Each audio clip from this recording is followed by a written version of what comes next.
경매 두 번째 타임입니다. 이번 얘기가 제일 어려운 얘기예요. 그리고 이 얘기가 여러분들 일반인들도 잘 모르고 판사들도 이거 판결 잘못하는 게 있는데 나중에 이거 항고에다 많이 걸리는 게 이 부분입니다.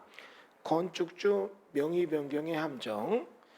법정지상권의 가장 첫 번째 전제 조건이 저당권 설정 당시의 토지와 건물이 동일 소유자에 속할 것이다.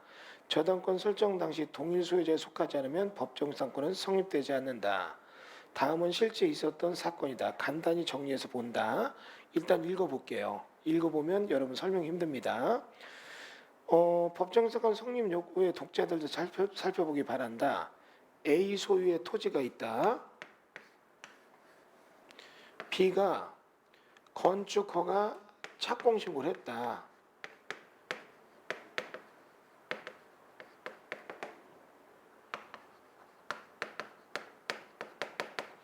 그럼 여기 토지의 소유가 있고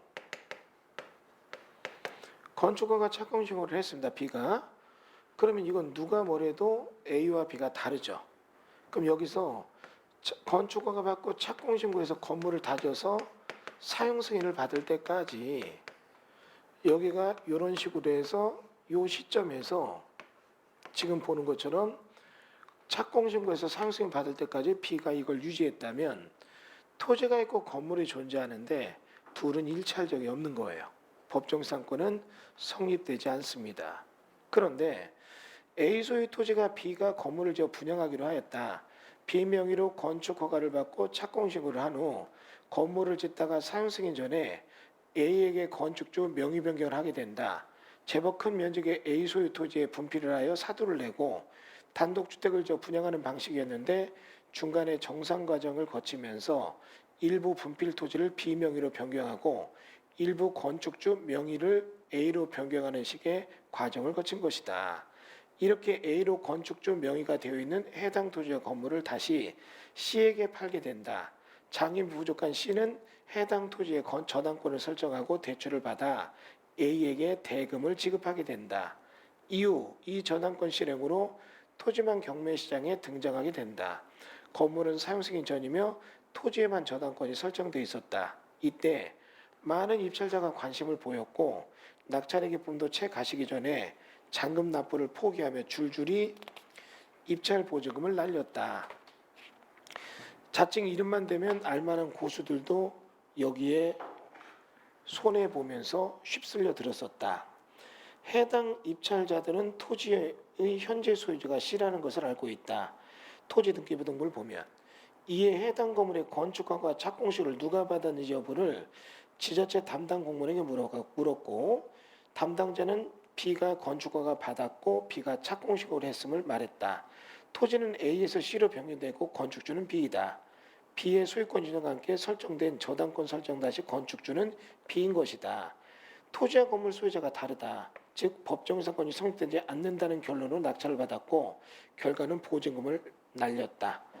재경매를 거듭해서 매수 중 보수액수도 20-30%까지 올라갔는데 이 높은 보증금을 내고 낙찰받은 사람들도 잔금 납부를 포기하고 보증금을 날리게 돼서 이들은 보증금으로 채무를 변제하고 경매가 취하되는 이상한 일도 벌어졌다. 옆에 있는 조그만 땅 하나만 받아갖고 이거 취하됐었어요. 그런데 왜 그들이 낙찰을 받고도 입찰 보증금을 포기할 수밖에 없었을까? 법정지상권이 성립하지 않을 것이라고 믿고 낙찰받은 이 사건은 사실 법정지상권이 성립한다. 분명 초기에 건축허가 착공신고를 B가 받았지만 이후 A를 거쳐 C에게 건축주 명의 변경이 된 것이다. 이 소유 토지의 저당권 설정 당시에 당시 건축주는 C였던 것이다. 그럼 이 순간은 C와 C가 일치하잖아요. 그러면 해당 토지의 담당자는 왜 건축주를 C라고 알려주지 않고 B라고 얘기한 것일까? 답은 물어보지 않았기 때문이다. 사람들이 이 건물의 건축허가 착공시가 언제인지를 알아봤기에 담당자도 해당 시기의 건축허가와 착공시효 당사자가 B를 알려준 것이다. 왜 건축주 명의 변경이 된 사실을 알려주지 않았냐고 담당자에게 따지기 전에 명의 변경이 있었냐고 묻지 않은 자신을 탓해야 된다. 따라서 건축허가 착공일자만 살필 게 아니라 중도에 건축주 명의 변경이 되어 있는지를 반드시 알아봐야 된다. 이게 건축주 명의 변경 함정이다. 밑에 그림 나오죠? 자, 그러면 여러분 잠깐 여기를 봐주세요. 내용에 상당한 혼돈이 있습니다. 자, 그럼 이게 힘들다면 지금 현재 여기서 이 토지의 소유권은 A로 쭉 갔다고 가정을 해요. 근데 여기서 B가 짓다 보니까 짓다가 B가 어떻게 해요? A 모르겠다. B에서 A로 건축주 명의 변경을 했다고요. 그럼 이 토지 건물은 모두 누구게 된 거예요? A게 된 거잖아요. 그러니까 이거죠. A와 B였는데 건물이 없다가 탄생된 과정서부터는 B 거였잖아요. 짓다가 우리의 B가 A한테 건축주 명의 변경한 거예요. 그거는 뭐 이제 내부적인 갈등 관계도 있었겠죠. 여러 채 짓다 보니까 이건 네가 땅 갖고 이건 내가 건물 가질게 서로 나눈 거죠. 그럼 건축주 명의 변경을 A로 한 거고 A는 이렇게 됐으니까 냅다 이걸 어떻게 해요? 파는 거예요. 토지는 어떻게 해요? 이제 이 본인이 갖고 있고 요거 건축주 명의 변경을 A로 했다가 요것만 C로 팔 수도 있잖아요. 요거 이해되셨죠? 그럼 이 상태에서 C로 팔았다면 지금 이런 상태에서 A가 C한테 이걸 팔았고 자기가 토지도 잔금 다 받으면 토지도 C한테 넘기려고 했는데 왜 건축주 명의 변경만 하느냐? 이렇게 명의 변경해서 C 앞으로 준공 나면 얘가 보존 등기하면 되잖아요. 그럼 여러분 이 땅을 판 사람이라면 이렇게 보존 등기 시키면 자기가 취등세 안 내도 되잖아요. 안 그러면 지가 갖고 있으면 취등세 내고 이전 등기하면 세금이 더 나가잖아요. 이 스토리 이해되죠? 그래서 여러분이 이런 경우에 여러분이 A라고 한다면 이런 경우에 이것만 먼저 넘겨주고 얘는 그럼 여기 건물이 사용승인 받았어요. C가.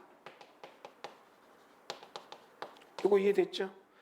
사용승인 받고 이 땅은 A가 지금 갖고 있는데 얘가 여기다 잔금 받은 걸 세를 놓고 이 돈을 모아서 A에게 주면 A는 토지를 이전 등기 해주기로 한 거예요. 요 소리 이해됐죠?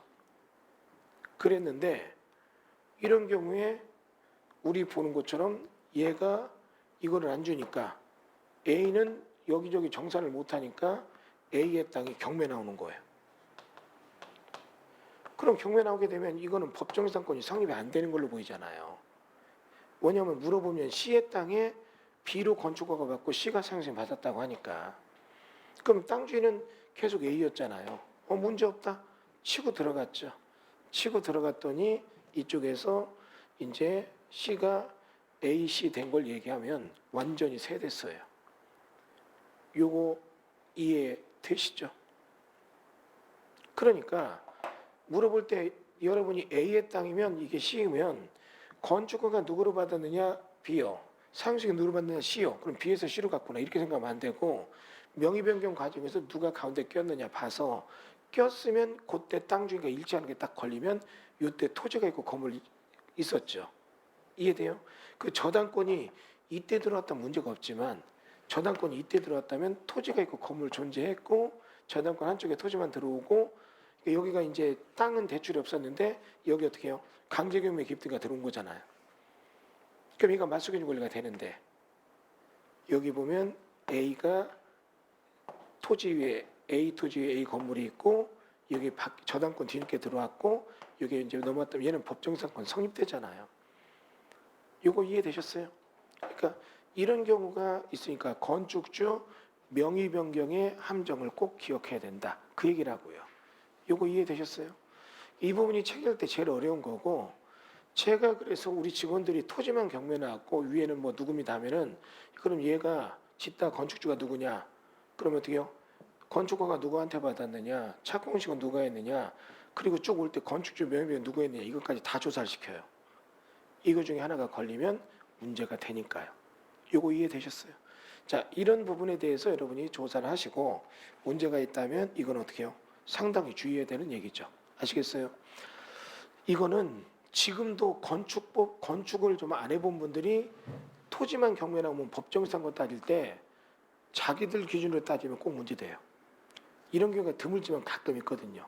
재수없게 한번 걸려버리면 굉장히 골치 아파버릴 수 있다는 것도 여러분이 기억을 해주세요. 아시겠죠? 예, 여기까지 보고 건축주 명의변경 함정 넘어가겠습니다. 예.